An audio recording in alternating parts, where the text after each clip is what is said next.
Yeah. Yes. Yes. I'm telling people, asking colleagues to let people.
Good afternoon, ladies and gentlemen, and a very warm welcome to celebrate the Minamata Convention on Mercury, a decade of global commitment to make Mercury history.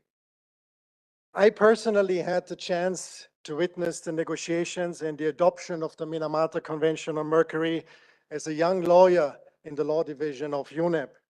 And I will always hold a special place for the Minamata Convention as one of the best showcases of multilateralism and what is possible when the global community comes together, motivated by a shared purpose to make the future a better place for all of us. This global commitment to a better future is now enshrined in the text of the Minamata Convention. Adopted here in Geneva and signed in Kumamoto, Japan in 2013, the Minamata Convention marks its 10-year anniversary, and there is a lot to be celebrated. One of the youngest environmental agreements is fast becoming a teenager.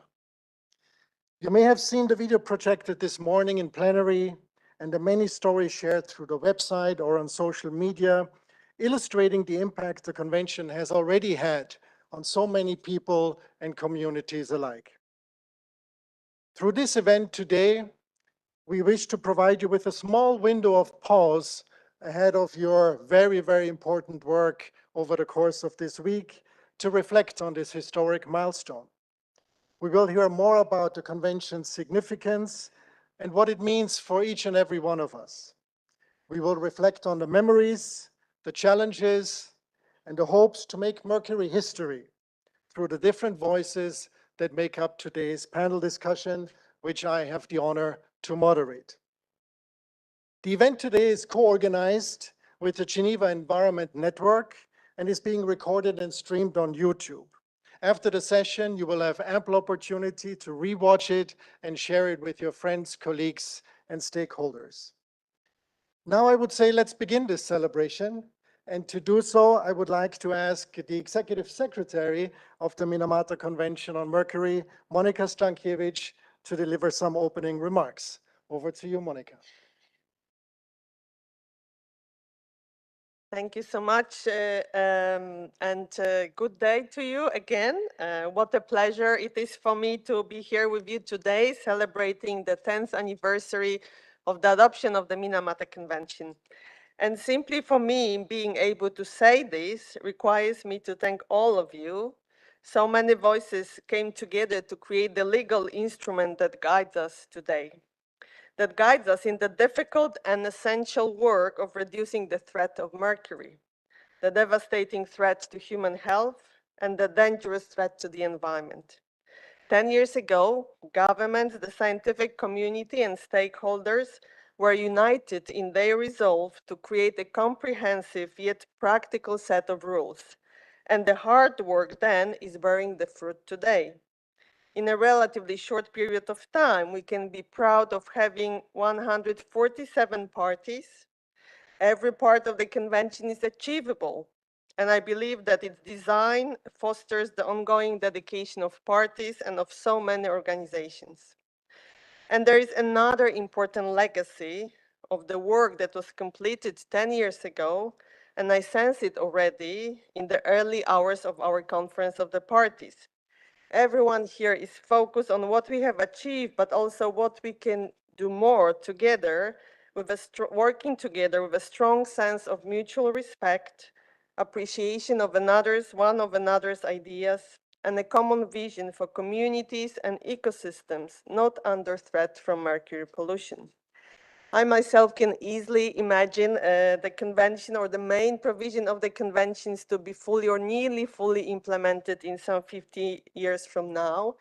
So I'm really looking forward on our next occasion when we can meet and even be proud of more achievements. And I'm also looking forward to hearing from the panelists. What's your impressions and what's your expectation regarding the journey of the Minamata Convention? Thank you so much.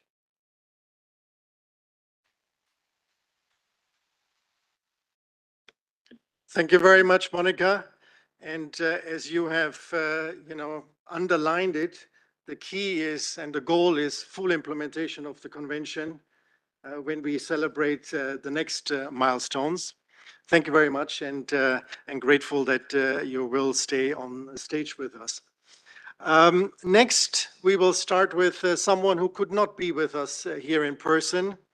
He is connected online, but ladies and gentlemen, this is a person who has very much imprinted his expertise and commitment on the text of the Minamata Convention. He played a critical role in shaping the convention, and he was, as first permanent representative of Uruguay to UNEP and UN Habitat, he was the chair of the International Negotiating Committee in charge of developing a legally binding global instrument on mercury, which of course we now know as the Minamata Convention on Mercury. And he served as the INC chair until COP-1 in Geneva in 2017.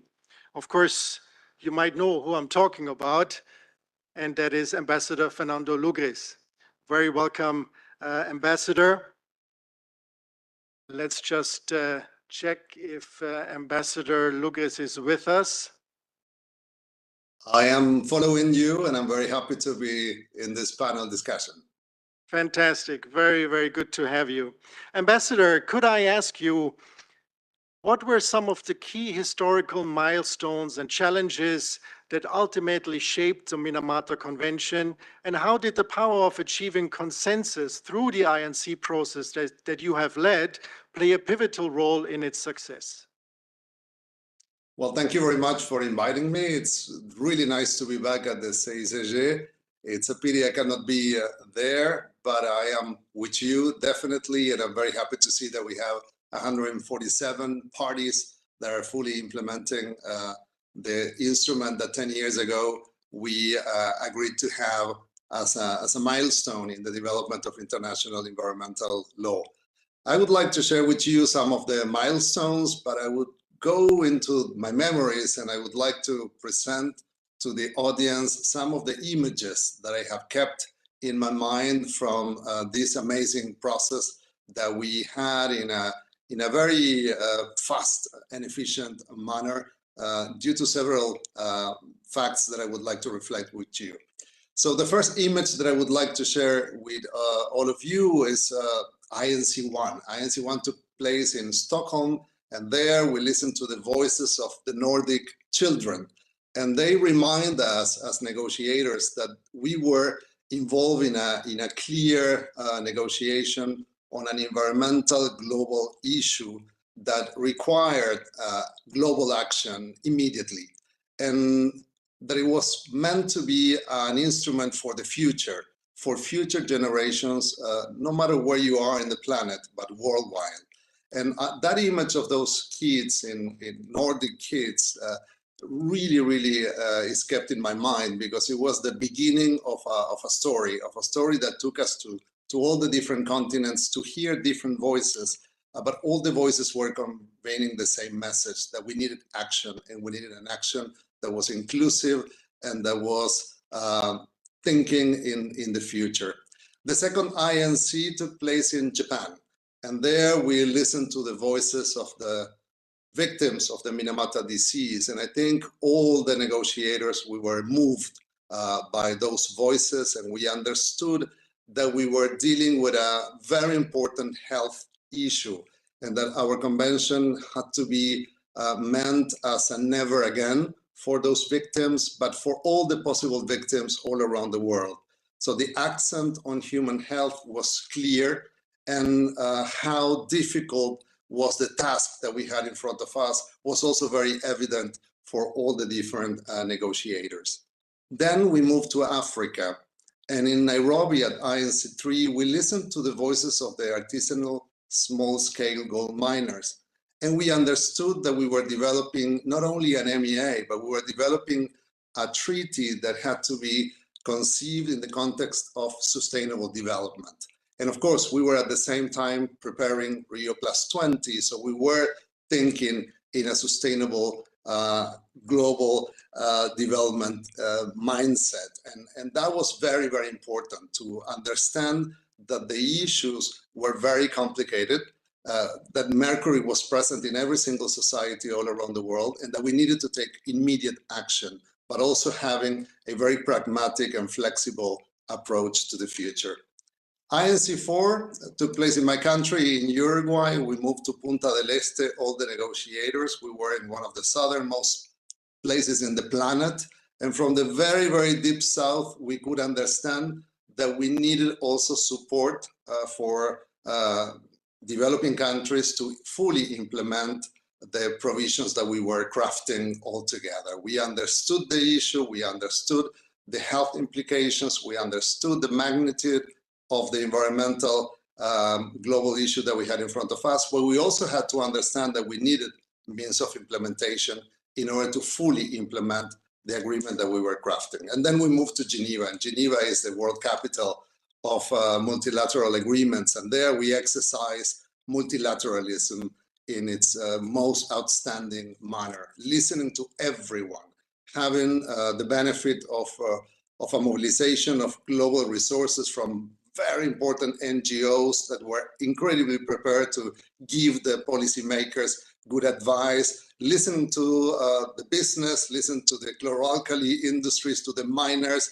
to the workers, to the health community, to different NGOs, with an incredible support from the Secretariat, with a very solid and stable bureau that led the negotiations from 2009 until 2017, with all those elements, but especially noting that we had to develop a very dynamic agreement that could evolve in the future, but it had to be an agreement full of ownership, full of consensus, flexibility, and inclusiveness. So those are the elements that I wanted to share with you, and I hope they are also inspiration for the negotiators today to continue to make history, to continue to develop this agreement that we crafted as a dynamic one that has to evolve in the future.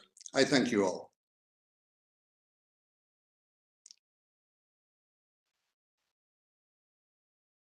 Thank you very much, Ambassador Lucas, for sharing your experiences with us and also the inspiration that underpinned the journey to where we are now in celebrating already 10 years of the Minamata Convention.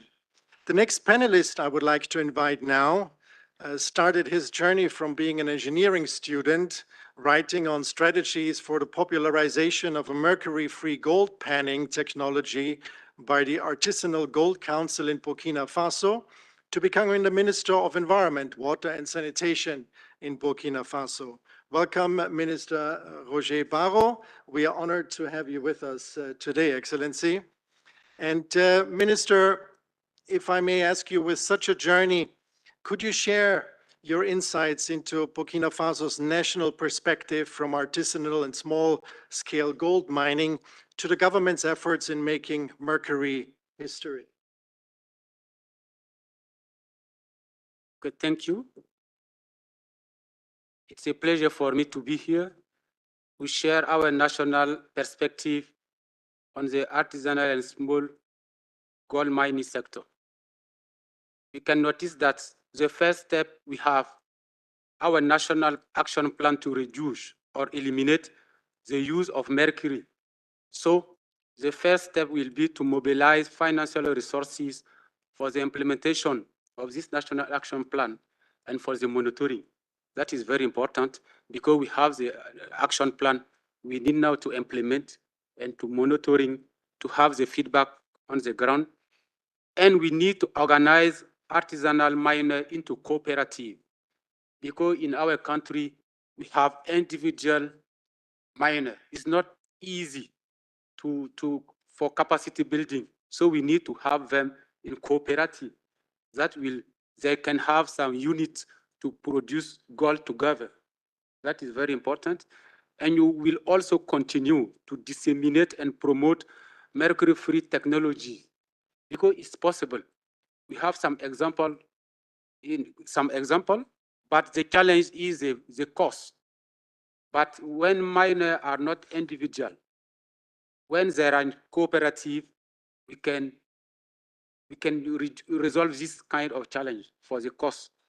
Also, we need to disseminate on a large-scale training program. One thing is to have free technology system. Another thing is to know how to monitoring, how to process. We have established and we have produced a national training program. You will go in the national scale to promote, to training a lot of persons. And we need, that is very important, to set up a national system to monitor air, water, and soil quality in mining area. Because we have a lot of area with mining is produced, we need to have data collection to know what is the problem, what can we face to this problem, and to go. So that is our national perspective. And we take this opportunity to say that we spend a lot of time to produce some documents. We spend a lot of money to organize good meeting, but we need to have finance to implement concrete project on the ground. That is very important because in our country, we don't know, they don't want to know the minister is in Geneva. That is not a problem. They want to know what will be changed on the ground in the mining area. So that is a call for the GEFT and other donor to make a lot of effort to make finance available for the country to face the different challenges and to create new situation for the people. Thank you.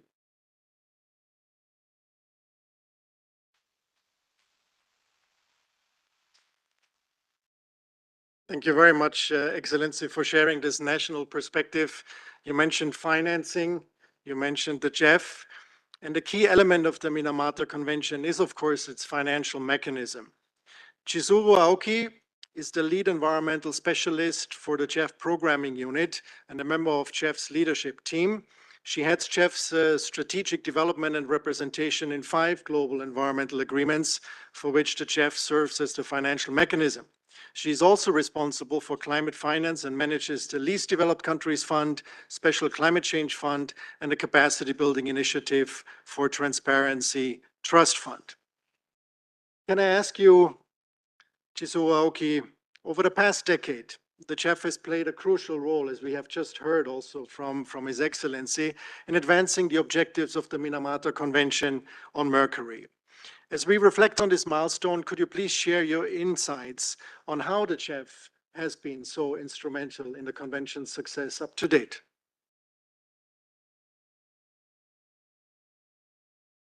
Is this on? Thank you. So thank you so much. And first and foremost, congratulations on this milestone birthday to this convention. We're very happy to be here. We're very happy to work with this convention as it enters into its exciting, I guess, preteen and teenage years. I've got those at home and I can tell you how interesting those years can be. So let me first summarize what the GEF has done in the past 10 years in basically one sentence. We have supported implementation of this convention in over 120 countries, reducing 4,700 tons of mercury with $460 million in GF resources. And the portfolio and the resources keep on growing. And we have actually covered every key sector under this convention.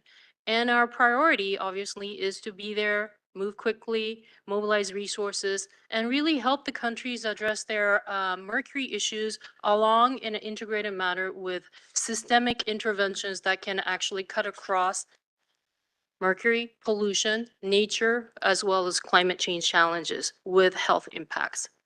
So now let me highlight 3 elements that summarize how the GF has been instrumental in the implementation of this important convention. The first priority really has been the timely support for early, even pre-ratification. For the GEF, our imperative was to move really, really quickly.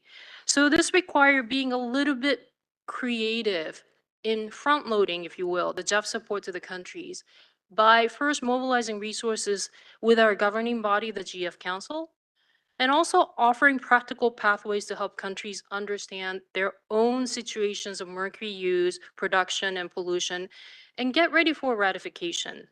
So on the mobilization of resources, what we did was the GF Council made a very timely decision in June 2013. And remember, this is the 10th anniversary. This is even before the DIPCOM, to authorize the use of up to $10 million for the funding of early action, so-called pre-ratification program. And by early 2014, the guidelines for pre-ratification support were approved by Council, and things started to move fairly quickly from there.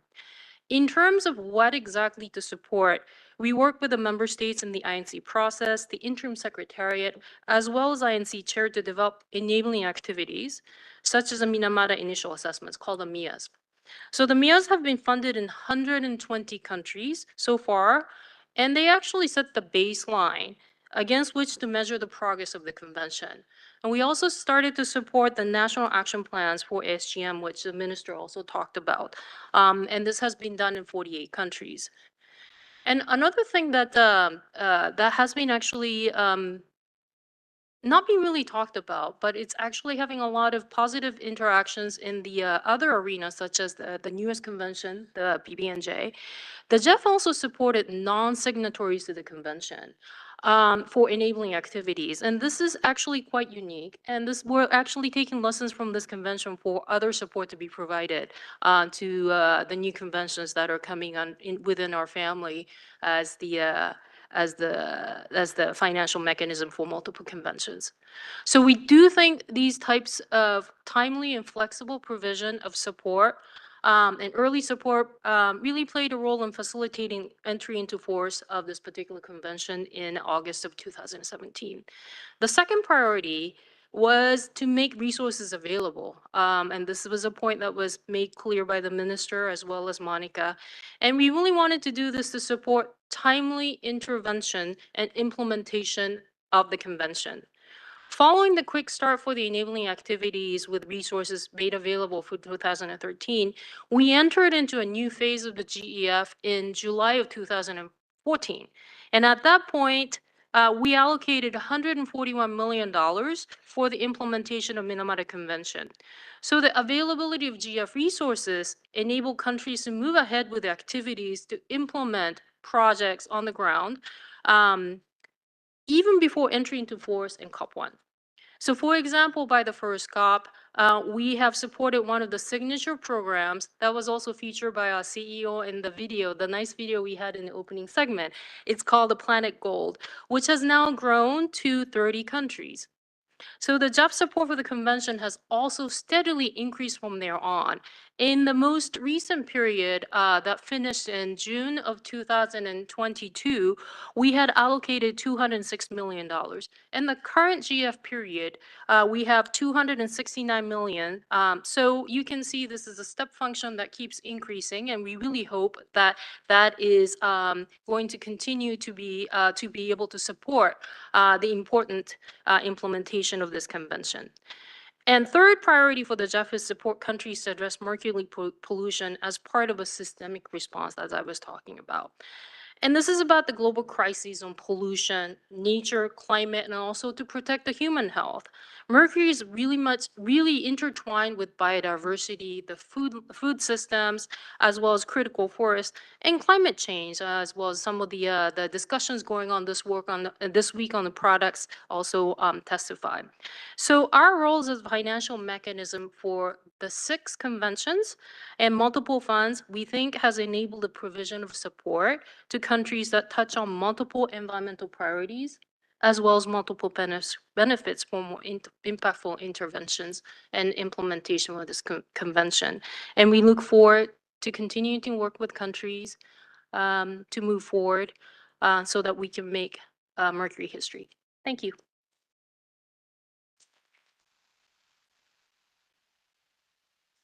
Thank you very much for highlighting the important role that the JEF has played and will no doubt continue to play in the implementation of the convention. Rochelle Diver is an Anishinaabe from the Great Lakes region of the US. She is the UN Environmental Treaties Coordinator at the International Indian Treaty Council, where her work focuses on the interconnectedness between food sovereignty, environmental toxic, and the holistic health of indigenous peoples and future generations. Rochelle, indigenous peoples have, of course, a very unique connection to nature and often bear a disproportionate burden when it comes to environmental issues. How has the presence of Mercury specifically impacted indigenous peoples, and what role do you see indigenous peoples playing effectively, engaging and contributing to the solutions that we need to address these challenges? Thank you. Excuse me. Thank you so much for that warm welcome and for your kind words. And I just want to say it's an honor to sit on such a distinguished panel today. So thank you for this opportunity. I also commend you on your attempt to pronounce Anishinaabe, which is quite a long indigenous word with many vowels. So kudos to you. As you said, I'm an Anishinaabe woman, a citizen of an indigenous nation called Fond du Lac Band of Lake Superior, Ojibwe. Where I come from is the land of 10,000 lakes, and we are hunters, fishers, and gatherers. My homelands are contaminated from mercury from both mining and coal-fired power plants, leading to extreme contamination of our food systems and waterways. Additionally, dental amalgams are disproportionately used on our people, and in that regard, we hope to see some meaningful action taken here at COP-5 regarding dental amalgams. So these are just a few of the impacts seen by my particular nation. For Indigenous peoples as a whole, I'd like to bring attention to the International Indian Treaty Council and my teachers and mentors who have been in this process since its inception. I have been participating since INC 5, where I was a brand new, fresh deer out of the woods looking to make my way in this massive system that sometimes Indigenous peoples see as not being for us or built for us. So we really have to pave our own ways in these spaces. At INC 5, the Global Indigenous Peoples Caucus was extremely disappointed at the lack of recognition of the rights of Indigenous peoples in the final text of the Minamata Convention adopted in January of 2013. This was the first multilateral treaty negotiated since the adoption of the UN Declaration on the Rights of Indigenous Peoples. It was the first opportunity to recognize Indigenous peoples in this way. Instead, states were not ready for that move, and we were recognized as Indigenous communities, disconnecting us from that 30 tiresome years of negotiations of the UN Declaration on the Rights of Indigenous Peoples. However, in the past 10 years, some important strides have been made. Some examples include Indigenous peoples finally being recognized as disproportionately impacted by mercury contamination, specifically by ASGM in our territories. We're seeing greater participation by Indigenous peoples and want to take this moment to thank the Secretariat of the Minamata Convention for their meaningful support and solidarity. And here at COP-5, we are seeing a welcomed CRP introduced by Brazil, calling for increased support for Indigenous participation at the Minamata Convention and acknowledges we are particularly vulnerable and recognizing our traditional knowledge as well. So we make the humble call here to state representatives to please lend your support to that CRP. Looking forward and wrapping up, Indigenous peoples and the IATC reiterate calls made by the UN Special Rapporteur on Human Rights and Toxics regarding national strategies to eliminate mercury in small-scale gold mining, monitoring health conditions of Indigenous peoples in areas of small-scale gold mining, and identifying and restoring contaminated sites in our rivers, waterways, and territories. And I will add legacy mines to that as well, which I feel sometimes is left out of the discussion. I look forward to further engagement. Thank you so much. Please take meaningful steps to protect Mother Earth and our future generations towards a toxic-free future. Chimigwich, many thanks.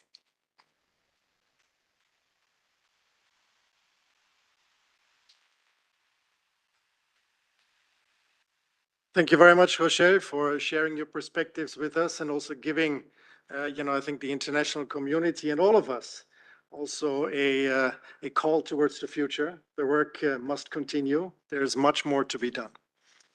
Our next speaker, Elena Liberdi, co-founded the Zero Mercury Working Group, an international coalition of NGOs working on mercury in 2005, and has coordinated it ever since.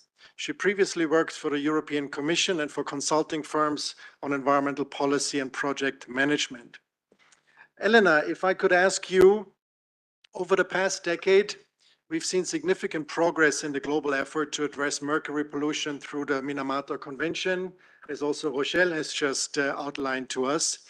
Could you please share some insights into the on-the-ground work and initiatives that your organization has been involved in to ensure that the effective implementation of the convention happens and that the positive impact that we've witnessed in the reduction of mercury exposure during these 10 years of the implementation of the convention is sustained and perhaps also increased in the future? Okay, thank you very much for this invitation. It's a real honor for me to be here because we've been working indeed on mercury for really many years. So indeed, as Arnold said, I'm working with the Zero Mercury Working Group, which was co-founded not only by the European Environmental Bureau, but also by the Mercury Policy Project and other NGOs who have been working on Mercury at the time. So we started long before the Minamata came into place, and we're very happy to be now here and celebrate its 10th anniversary. The Zero Mercury has now over 110 NGOs from more than 55 countries. Our aim is to reduce and where feasible to eliminate the use and emissions and exposure and support, of course, the Minamata Convention. We have a two-pronged approach. We have been following the policy developments at global level and at national level through our partners, but also we have been funding NGOs in developing countries to support mainly their governments, and in the recent years to support them in putting in place the provisions of the convention. Our projects have been focused in different areas and also in all regions of the world, Latin America, Asia, and in Africa, but also in the developed world. We have been working on artisanal small-scale gold mining. Of course, it's a very important area, but also a lot focus has been given to phasing out mercury-added products, but also processes, supply and trade. So on artisanal small-scale gold mining, we've been working with miners, promoting mercury-free techniques as possible, and with, of course, with the little means that the NGOs have. We've been trying to train the trainers who have been also training the miners, raising awareness also for the women and their families as they are really exposed to mercury. It's millions who are being exposed around that. And also as an impact of this work has been that many of the NGO colleagues have become national experts and have joined the teams of their governments to develop the national action plans. Also, we have been trying to facilitate the voices of miners to become more heard as the NAPs have been developed.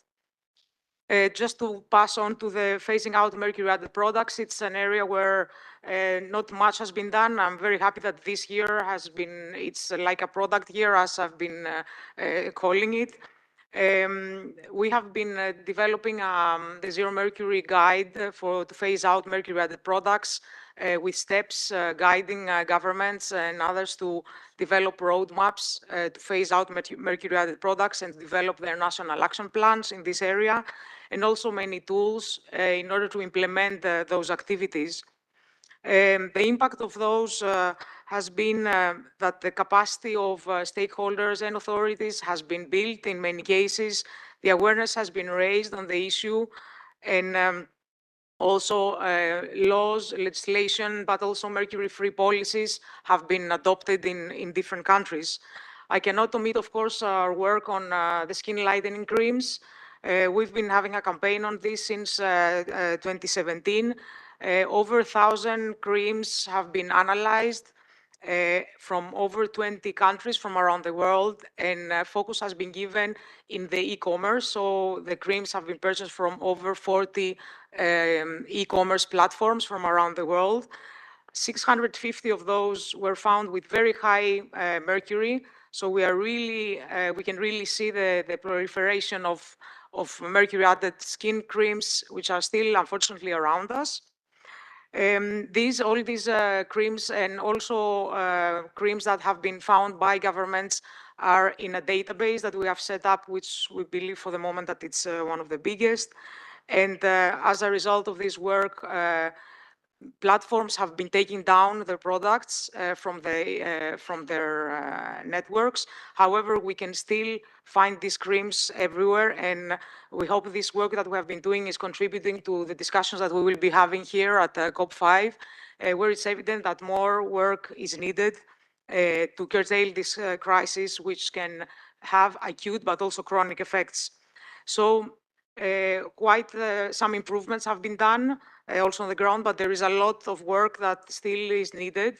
And yeah, as earlier speaker said, the implementation and the enforcement is really, really important, and this needs to be supported. Thank you very much again. We will continue working, of course, with all of you.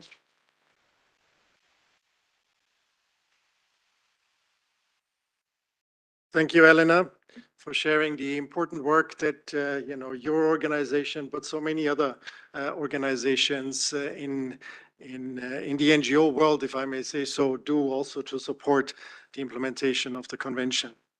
Andrew Levitas is a painter, sculptor, and creator, professor and filmmaker who, of course, directed Minamata, the film, which was also screened in this very room last night. Andrew's work is widely regarded as a breakthrough in connecting photography, sculpture, and contemporary art.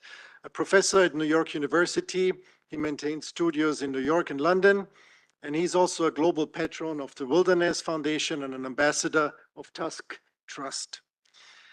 Andrew, the story of the Minamata tragedy continues to resonate today as the world, of course, deals with a number of environmental challenges.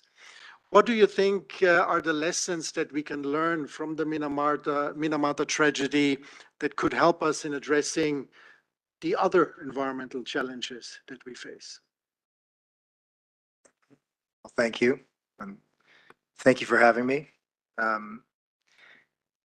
The simplest thing that I learned at its core, and the thing that seems obvious but doesn't happen enough, is that we all must stand up, and that we have an obligation to stand up, but also that in doing so, we are making a difference, and that we need to continue to seek out those who need support and give that support and attention and bring attention as quickly as possible.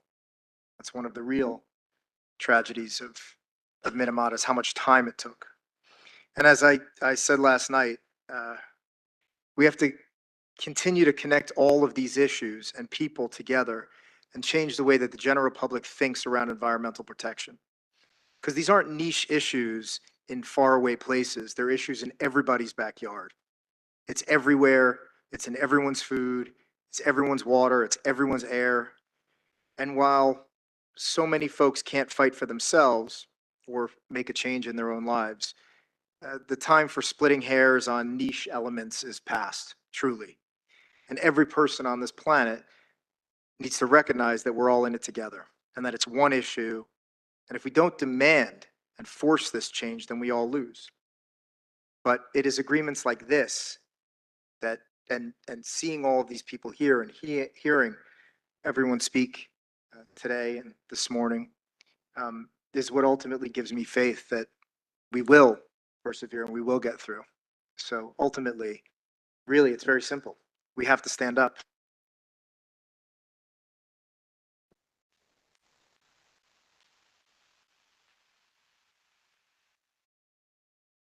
Thank you very much, Andrew. Standing up, raising the issue and doing something about it. I think this is also what this celebration is all about.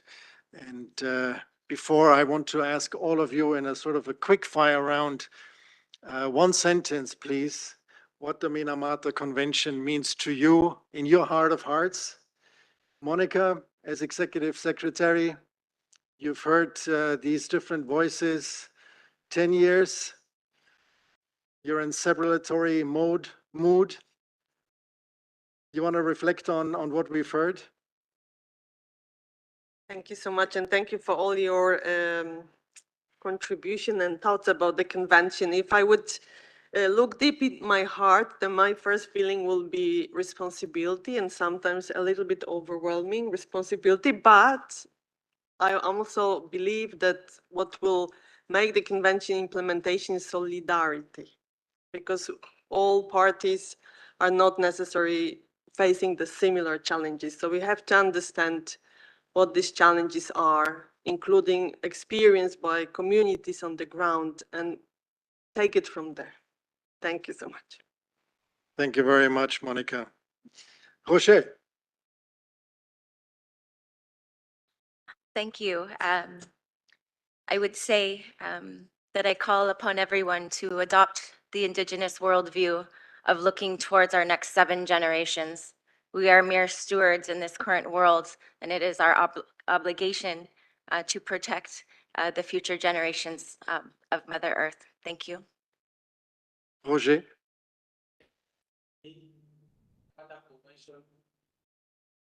Sorry. For me, Minamata Convention is 3 words. Hope, because after Minamata disaster, international community is agreed that it's possible to move forward by protecting human health and environment.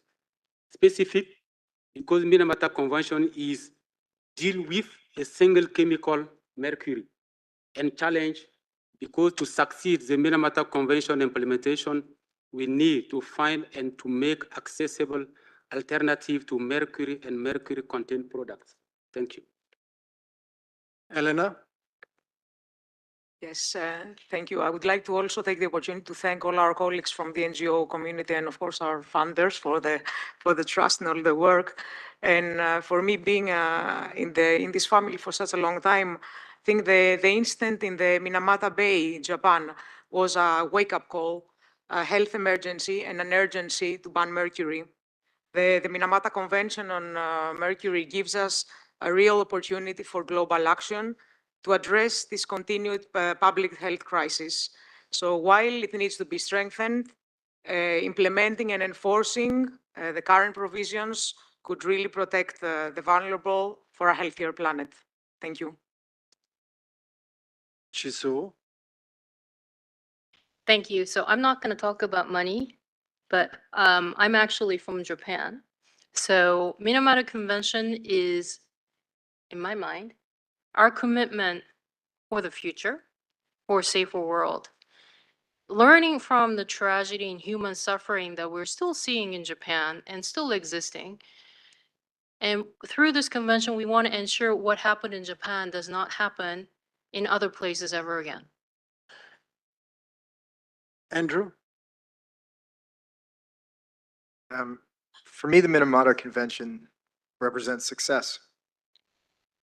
With fantastic leadership, the convention really has become a shining example of what can be accomplished when disparate parties realize that there are some issues that we are truly all in it together on.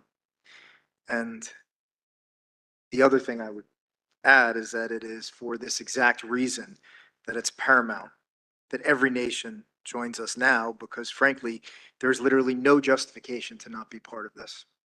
Thank you. Fernando, I hope you're still with us.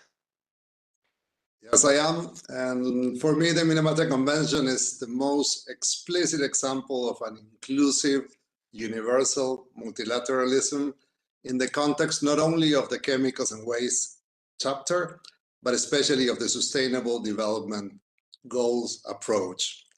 It is an example, and it was an example to the Paris Agreement in 2013. It was an example, and it is an example to ongoing processes and for many to come. And my final words will be that let's keep the Minamata spirit of unity and high ambition. Thank you all. Thank you. Yes. Absolutely. Let's keep the Minamata spirit. And ladies and gentlemen, I would like you to join me in giving a hand to this fantastic panel.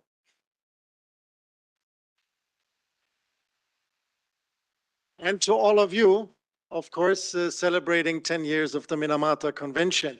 The celebration that we've arranged for you during this session is not over yet. And we have seen with the movie projection yesterday and Andrew's reflections also this afternoon, how art can inspire environmental action and how art can help us to connect to the environment. And so I would like now to invite the Secretariat, Ana Garcia, to announce and to tell us a little bit more about the Make Mercury History photo exhibition that you can visit in the main hall. Ana? Thank you, Arnold. And yes, the Secretariat has set up the photo exhibition of the first Make Mercury History photo contest in the hall. In 2022, the Secretariat invited photographers from all over the world to participate and raise awareness of the ongoing global concern of toxic mercury. The three winners were announced on Earth Day in 2023 and participated in an online event on World Environment Day, joined also by Andrew Levitas, the film director, recognizing their compelling images that shed light on mercury pollution, the environment, and the dedicated individuals working towards eliminating mercury use. One of our three winners, Elisabetta Zavoli, who won the Mercury pollution category with her photo, Not Only Miners, shot in Indonesia, sent us a video message. So please, we can play the video now. My name is Elisabetta Zavoli and I'm an Italian documentary photographer. I lived in Indonesia for 6 years. Here I shot my long-term project Devil's Gold about the mercury pollution due to artisanal small-scale gold mining in Lombok and Sumbawa Island. I followed the miners inside the tunnels they dig for hundreds of meters underground to extract the ore containing the gold's dust. I documented how they burn the gold-mercury amalgam at the open air, thus was widespreading mercury very far from the mining sites. But it was when I met the wife and the daughter of a miner showing this bottle of liquid mercury they kept beside their bed that I realized how women and children are among the most impacted people, even if they don't take an active part into the gold's extraction. With my picture, I want to acknowledge this silent plight in the hope specific programs targeting education and economic independence of women and children will be developed. Thank you. Thank you. I would also like to thank all the Make Mercury photo contest participants who shared their art and the many worldwide stories that inspire environmental action. You are all invited to visit the photo exhibition and discover how photography can drive positive change and foster a deeper commitment to preserving human health and the environment from the toxic effects of mercury. And we also want to encourage you to participate in our Make Mercury History social media challenge. When visiting the photo exhibition in the hall, please take a picture or a selfie and share it through Instagram or X/Twitter, tagging the Minamata Convention with the hashtag Make Mercury History, including a message about how you envision a world free from mercury pollution. We will create an album and share it in plenary on Friday to keep the good vibes up. And creativity is more than welcome. Thank you.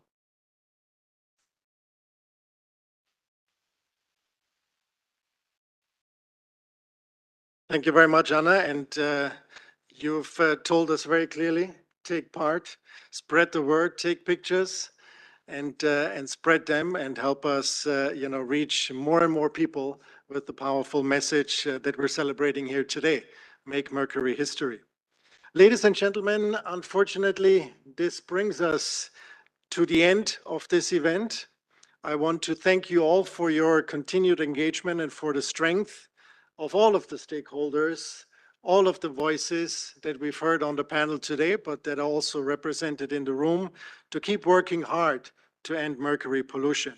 And I wish you a very fruitful week of constructive discussions. It is now my great pleasure to invite Claudia Dumitru, COP-5 President, to join us at the podium. While Claudia is making her way up here, and before her remarks, I would also like to invite Junior Yanomami to hand over a very special Omama gift to Madam President.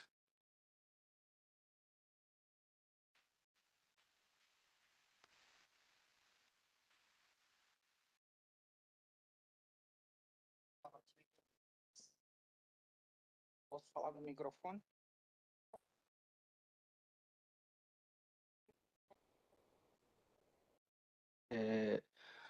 Kami Júnior Recuraria Hakua, Hama Kava Presidente Kopiwaha, Abi Omama, Yamahba Ava Komibaha, Yamaku Wamakiawi Noha, Yamaku Dayamak Pihikuna, Hayokta Yamak Pihikuna, Yamar Hebuang, Komianomam, Yamakuri Hibahama, Brasil Urihama, Yamakana Mercurio Ana, Yamaku Wayaro, Nara Kuyaro, Eight Urihikiha, Yamar Hebu, Kahoriha, Kahoana, Wat Bob, Fayam Akahablani, Oscar.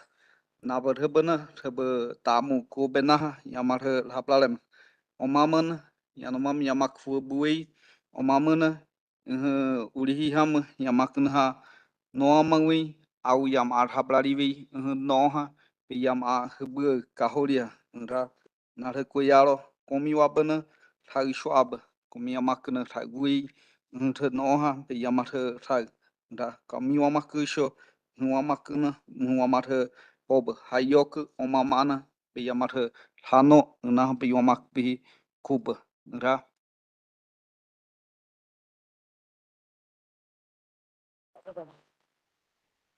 And I will translate. So, good evening, everyone. My name is Junior Hekurari from the Yanomami people of the Brazilian Amazon.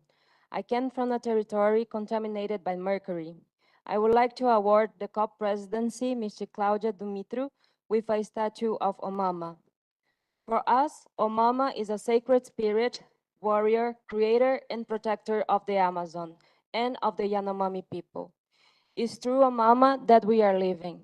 It's our source of food, it's the air that we breathe, and the water that we drink. But unfortunately, the non-indigenous are destroying everything. The forest is hurt, ripped, and the people of Omama is dying contaminated by mercury. In the name of Brazil, in the name of Brazilian indigenous peoples, I give you this statue that was made respecting the nature, to award you in the name of everyone who is working in the Minamata Convention for a future free of mercury. We want to ask you that in your mission, you don't forget indigenous peoples. Don't forget the Yanomami, not even the teachings from the Mama. We are inspired in the Oscar that big artists receive, but they don't know that where this gold comes from. And many times this gold comes with indigenous blood. The campaign was created is to show that there are alternatives. We can value the people and do other things without using gold. We need the world to listen what I came to say. Stop buying gold that threatens indigenous peoples. Stop encouraging mining in indigenous lands. We don't want that our people be the new Minamata.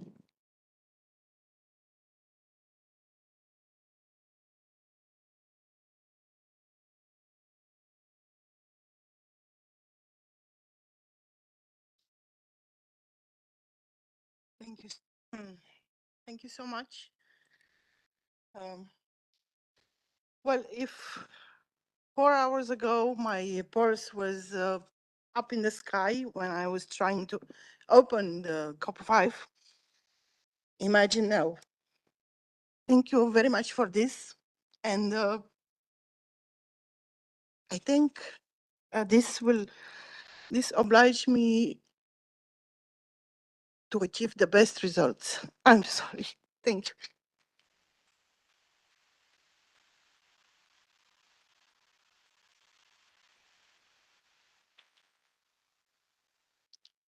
And this concludes our event. Thank you very much, ladies and gentlemen.